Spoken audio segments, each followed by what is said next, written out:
നമ്മളൊക്കെ നമ്മളെ പാക്കേജിൽ യാത്ര ചെയ്യുന്നവരുടെ സന്തോഷം കാണുന്നതാണ് അല്ലേ?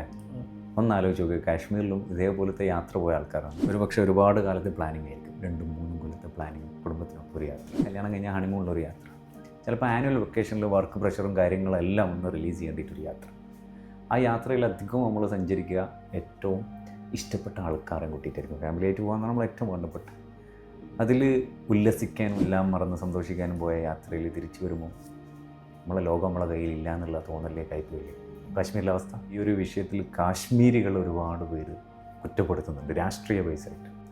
മുസ്ലിങ്ങളാണോ എന്ന് ചോദിച്ചിട്ട് കൊന്നൊക്കെ പറയുന്നത് അതിൽ സത്യം ഉണ്ടാകും. പക്ഷേ ഇതെന്തിനാണ്, ഇതാര് ചെയ്യിച്ച്, ഇതാര് ചെയ്തു എന്നുള്ള ഉത്തരം കിട്ടാത്തൊരു ചോദ്യം. ഒരു എക്സ്പീരിയൻസ് പറയട്ടെ. 2021 കോവിഡ് സമയത്ത് എൻ്റെ ഒരു സ്നേഹിതൻ എന്നെ വിളിച്ചിട്ട് പറഞ്ഞു, നീ ഇതിൻ്റെ അടുത്തുള്ള മറിയം മാതാവിൻ്റെ ചർച്ചിൽ കുറച്ച് മെഴുകുതിരി കൊണ്ടുകൊടുത്തിട്ട് ഒന്ന് കത്തിക്കാൻ പറയണം. ഞാൻ പറഞ്ഞ ഓക്കെ. എനിക്ക് എന്തിനാ, ഞാനത് നേർച്ചയാക്കി. അങ്ങനെയാണ് പറ്റുവാണെങ്കിൽ നീ പോടും, അല്ലെങ്കിൽ നിൻ്റെ കെയർ ഓഫിൽ ആരെങ്കിലും ഉണ്ടെങ്കിൽ ഒന്ന് ചെക്ക് ചെയ്തിട്ട് പറയാം.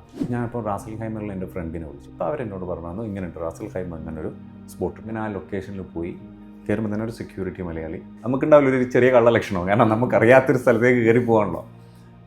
ഇങ്ങനെ ഒരു മെഴുകുതിരി കത്തിക്കാൻ ഉണ്ടായിരുന്നു. അപ്പം തന്നെ ആ സെക്യൂരിറ്റിൻ്റെ ബാക്കിലൊരു ലേഡി, അവർ നിങ്ങൾ അമീൻ എല്ലാ വീഡിയോ ചെയ്യുന്നത് അതെ എന്തായാലും നമ്മൾ എൻ്റെ ഫ്രണ്ട് ഇങ്ങനെ നേർച്ചയാക്കിയ ഒരു സംഭവമാണ് മറിയം ബീവി എന്ന് പറഞ്ഞു എന്നോട്. മറിയം ബീവിയുടെ മുന്നിൽ ഇത് കത്തിക്കണം, മെഴുകുതിരിയുണ്ട്, ലൈറ്റർ ഉണ്ടെന്ന് ഇതാന്ന് പറഞ്ഞ് അവർ കത്തിച്ചു. ഞാനവിടെ പോയി നിന്നു. അപ്പോൾ ഒരു ഫോട്ടോ എടുത്തു എൻ്റെ ഫ്രണ്ടിന് അയച്ചു കൊടുക്കാൻ. പിറ്റേന്ന് വിളിച്ചിട്ട് ഞാൻ പറഞ്ഞു, കത്തിച്ചിട്ടുണ്ട് എല്ലാം ഓക്കെ, വെറുതെ പറയുന്നതായിരിക്കും, സത്യം പറയാൻ ഞാനാണെന്ന് പോയെന്ന് പറഞ്ഞപ്പോൾ അവനക്ക് വിശ്വാസമില്ല. ഞാൻ അപ്പോൾ പിക്ചർ അയച്ചു കൊടുത്തു. അങ്ങനെ ലൈഫ് ഇങ്ങനെ മുന്നോട്ട് പോയി ഞാൻ റിക്കവറായി വന്ന് ഫസ്റ്റ് ഒരു കാർ എടുക്കുമ്പോൾ അവനെ വിളിച്ചു പറഞ്ഞത്, ഞാനൊരു കാർ അഡ്വാൻസ് കൊടുത്തിട്ടുണ്ട്. ഒന്നും പറഞ്ഞല്ലോ. കാർ എടുത്ത് ഒരു 3 മാസം കഴിഞ്ഞ് വീണ്ടും ഒരു സാധനം എൻ്റെ ലൈഫിലേക്ക് വന്നപ്പോൾ അവൻ വിളിച്ചിട്ട് വന്നു, ഓക്കെ അല്ലല്ലോ, ഹാപ്പി അല്ലേ? അപ്പോൾ മോനൊരു കാര്യം ഇങ്ങനെ പറഞ്ഞത്, ഞാൻ ഇനി നിർത്തുന്നതെന്ന് പറഞ്ഞു. ഞാൻ ഇനി നിർത്തുന്നത് നോക്കുമ്പോൾ ഒരു ക്രിസ്ത്യാനിയായ എൻ്റെ ഒരു സ്നേഹിതൻ മാസങ്ങളോളം മൺഡേ നോയമ്പ് നോക്കുക. കോവിഡ് സമയത്ത് എൻ്റെ ബിസിനസ് ലോസും കാര്യങ്ങളൊക്കെ അറിഞ്ഞത് മുതൽ 2023 ഫസ്റ്റ് വരെ ആ നോയമ്പ് നോറ്റതും ഈ നേർച്ചയാക്കിയതൊക്കെ എനിക്ക് വേണ്ടിയിട്ട്. അപ്പോൾ അവൻ്റെ പ്രാർത്ഥന, അവനൊരു ക്രിസ്ത്യാനിയാണ്. നമ്മൾ പലപ്പോഴും വിചാരിക്കും എൻ്റെ മതത്തിലുള്ളവർ പ്രാർത്ഥിച്ചാലേ ഉത്തരം കിട്ടുള്ളൂ. അതൊന്നുമില്ല. മനസ്സറിഞ്ഞ് പ്രാർത്ഥിച്ചു കഴിഞ്ഞാൽ എല്ലാവർക്കും ഉത്തരം കിട്ടും.